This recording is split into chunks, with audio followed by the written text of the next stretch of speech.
Bienvenue dans les mystères des houris élus. Aujourd'hui, nous allons aborder un sujet capital, essentiel même, les ennemis des houris. Qui sont-ils vraiment? Comment les identifier? Pourquoi vous attaquent-ils? Mais attention, ce thème est si vaste, si stratégique, qu'il ne peut être traité en une seule fois. Alors, aujourd'hui, nous allons commencer par les ennemis invisibles. Oui, j'ai bien dit invisibles. Préparez-vous. Ce que vous allez entendre peut bouleverser votre vision du monde. Mais il est temps que la vérité sorte. Sur cette planète, nous ne sommes pas seuls. En plus des humains que nous voyons et côtoyons chaque jour, il existe un autre monde parallèle, invisible à l'œil nu, mais bien réel, le monde des djinns. Les djinns sont des créatures créées par Allah à partir d'un feu sans fumée. Ils vivent parmi nous, mais dans une autre dimension.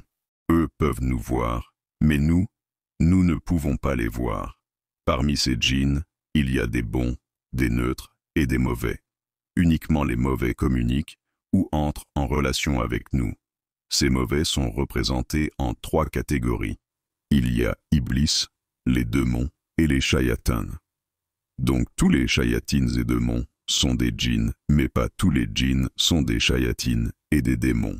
Et ce qu'il faut absolument comprendre, c'est que ces entités spirituelles reconnaissent immédiatement un zouri élu. En tant que zouri élu, vous avez une lumière particulière. Une lumière offerte par Allah, que peu de gens possèdent. C'est une lumière qui brille dans le monde invisible comme un phare dans l'obscurité. Une aura éclatante que les entités des ténèbres repèrent immédiatement. C'est cette lumière qui attire leur jalousie. Elle les rend fous, littéralement. Pourquoi? Parce que vous êtes une menace pour eux. Allah vous a choisi. Il vous a confié une mission.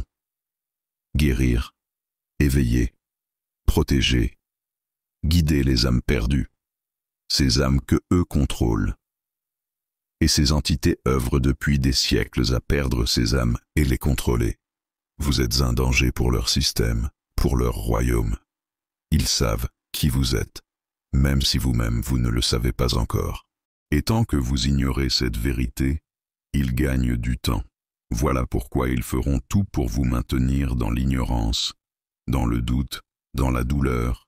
Ils vous feront croire que vous êtes fou, que vous êtes mauvais, que vous êtes la source de vos problèmes. Mais non, c'est eux le problème. Et vous, la solution. Nous sommes dans une guerre spirituelle, une guerre invisible. Mais beaucoup n'en sont pas conscients. Et tant que vous dormez, eux avancent. Moi, je suis ici pour vous réveiller. Pour éveiller vos consciences. Pour que nous puissions gagner ensemble cette guerre. Et oui, nous la gagnerons. C'est une promesse divine. Mais pour cela, nous devons être unis. Eux sont solidaires, organisés, ils se soutiennent. Il est temps que nous aussi, nous arrêtions de nous cacher, que nous nous soutenions, entre zouris, entre élus. N'hésitez pas à laisser vos témoignages en commentaire. Vos vécus peuvent en éclairer d'autres, ceux qui doutent encore, ceux qui souffrent en silence. Qui sont ces ennemis invisibles? Le chef suprême du mal, c'est Iblis. Il a refusé de se prosterner devant Adam. Et depuis, il s'est juré de perdre l'humanité. Iblis a un trône. Son trône est sur l'eau. Il ne bouge pas, car il est à la tête d'une organisation millénaire extrêmement bien structurée. Ces armées de shayatins et démons communiquent entre eux par télépathie, se déplacent à la vitesse du vent, et ont des fonctions bien précises. Les shayatins ne sont pas tous pareils. Il existe plusieurs grades et couleurs qui déterminent leurs fonctions et leur niveau de danger. Après Iblis le chef, il y a en dessous ses ministres qui sont les démons. Ils sont au nombre de 7. Tout d'abord, il y a Kanzab, célèbre pour perturber la prière. Kanzab entre en action dès que vous commencez la sala. Il vous fait oublier ce que vous récitez, il distrait votre esprit, il crée des doutes sur le nombre de rakats. C'est une nuisance constante. Plus un Zuhri est connecté à Allah, plus Khanzab le ciblera, car il sait que la prière est le lien direct avec la source. Ensuite, il y a Tir, c'est le maître de la paresse spirituelle. Il souffle sans cesse. Plus tard, ce n'est pas le moment. Repose-toi encore un peu. Il endort l'élan intérieur. Il agit subtilement pour couper l'envie de prier, de méditer, de chercher Allah. Chez les Zuhri, il peut bloquer des périodes entières où plus rien n'avance, où tout semble arrêté. Il faut une volonté forte pour le combattre. Ensuite, il y a Sut, c'est le démon du désespoir et du suicide. Il souffle des idées sombres, des sentiments d'abandon, de vide, de honte profonde. Il agit souvent la nuit, en isolant la personne dans sa propre douleur. Les Zuhri, déjà hypersensibles, sont particulièrement ciblés par Sut car leur destruction intérieure est une grande victoire pour l'ombre. Sut cherche à les briser moralement, à les pousser à abandonner leur mission. Après il y a Dassim. Il s'installe dans les maisons et crée des tensions domestiques. Son rôle est de détruire l'unité familiale. Il fait naître des disputes pour des raisons absurdes, il amplifie les conflits, il pousse à l'éloignement affectif. Quand un Zuhri se marie ou s'installe dans un foyer harmonieux, Dassim est souvent envoyé pour semer la discorde et casser cet équilibre. Il y a aussi Awar. C'est le démon de la luxure et de la décadence morale. Il pousse à l'adultère, à la fornication, à l'addiction au sexe, à la pornographie. Chez les Zuhri, il essaie de faire chuter leur taux vibratoire en les piégeant dans des désirs charnels, en leur envoyant des partenaires toxiques ou en les exposant à des énergies sexuelles destructrices. Ensuite, c'est Zalzabour, le maître de la division à grande échelle. Ce démon se spécialise dans la manipulation des masses, il influence les politiciens, les chefs religieux corrompus, les mouvements de foule, les mensonges médiatiques. Son objectif est de créer le chaos global. Quand un Zuhri reçoit une mission collective, Zalzabour est souvent envoyé pour détourner la personne de son rôle de guide ou pour salir son image publiquement. Et enfin, nous avons le Ifrit, l'un des plus puissants de tous les démons. Ifrit est une entité de feu pur, rapide et d'une force colossale. Il intervient souvent pour les attaques violentes ou les possessions physiques. Il détruit les foyers, sème la haine dans les familles et manipule les disputes pour qu'elles dégénèrent en guerre ouverte. Contre les Zuhri, il est souvent utilisé pour créer des conflits avec les proches ou provoquer des crises de colère incontrôlables. Nous avons vu les 7 grands démons. Ceux qui dans la hiérarchie sont juste en dessous d'Iblis, et ces démons ont des soldats qui agissent pour eux. Ce sont des shayatines. Ils ont plusieurs couleurs selon leur fonction. Nous allons les détailler. Nous avons tout d'abord les shayatines invisibles.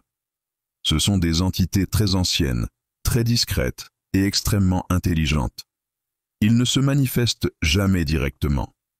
Leur pouvoir est d'influencer subtilement les pensées, les décisions et les croyances. Ils implantent des idées, des raisonnements logiques mais erronés, qui dévient la personne de son destin sans qu'elle s'en rende compte.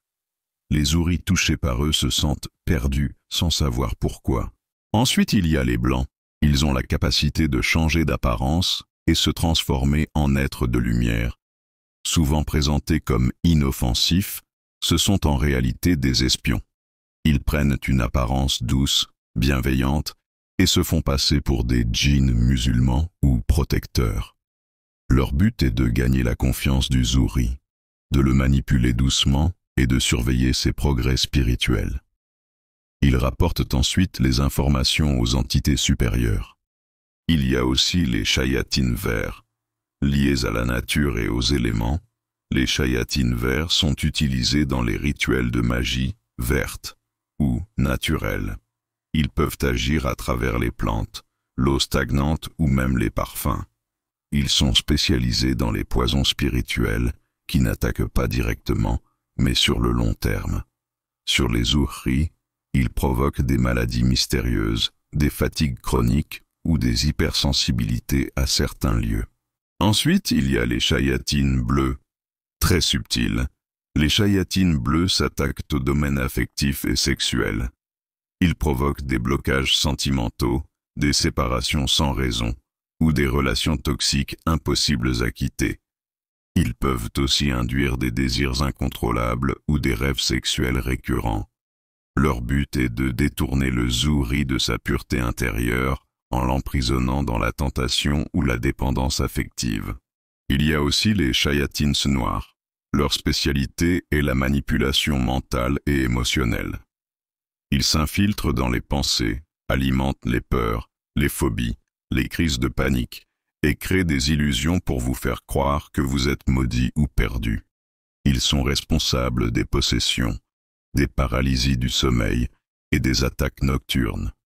Chez les zouris, ils visent à créer une confusion mentale et spirituelle en leur faisant douter de leur lumière.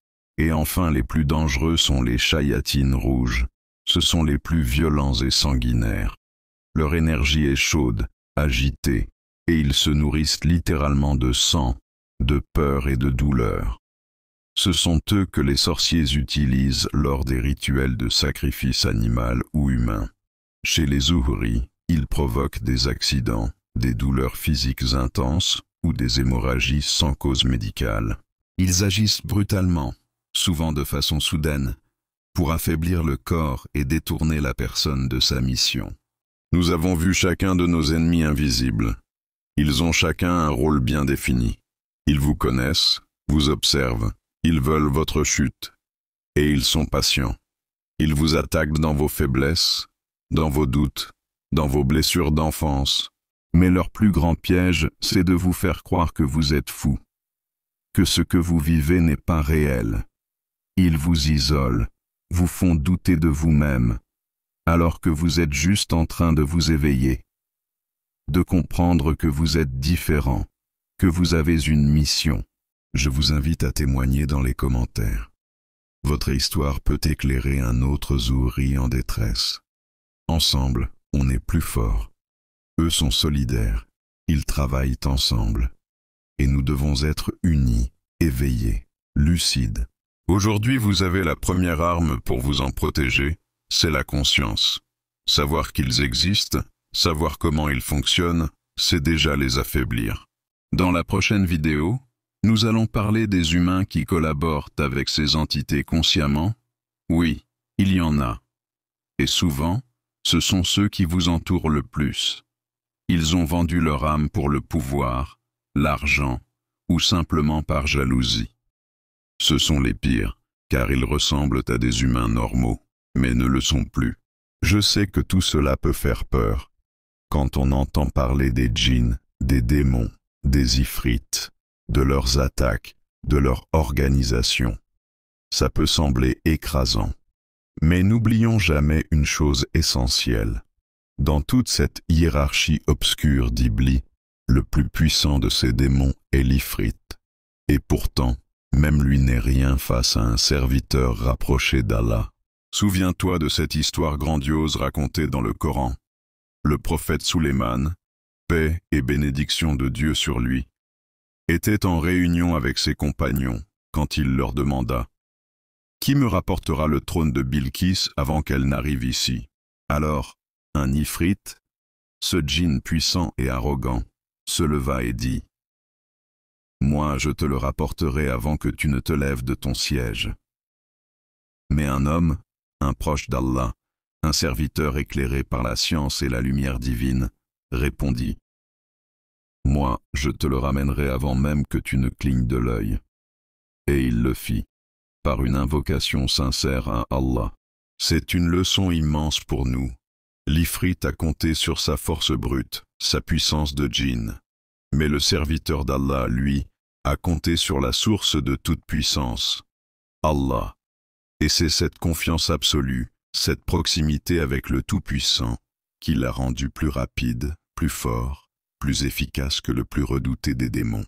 Alors toi, moi, nous, si nous adoptons le même comportement que ce serviteur d'Allah, Si nous nous rapprochons sincèrement de lui, avec une foi pure et une confiance totale, même l'Ifrit ne pourra rien contre nous. Au contraire, c'est nous qui lui ferons peur, parce que la lumière d'un cœur connecté à Allah fait fuir toutes les ténèbres. Abonnez-vous pour ne rien manquer, partagez cette vidéo essentielle, et souvenez-vous, votre lumière est un don divin. Protégez-la, cultivez-la, et un jour, elle éclairera le monde autour de vous.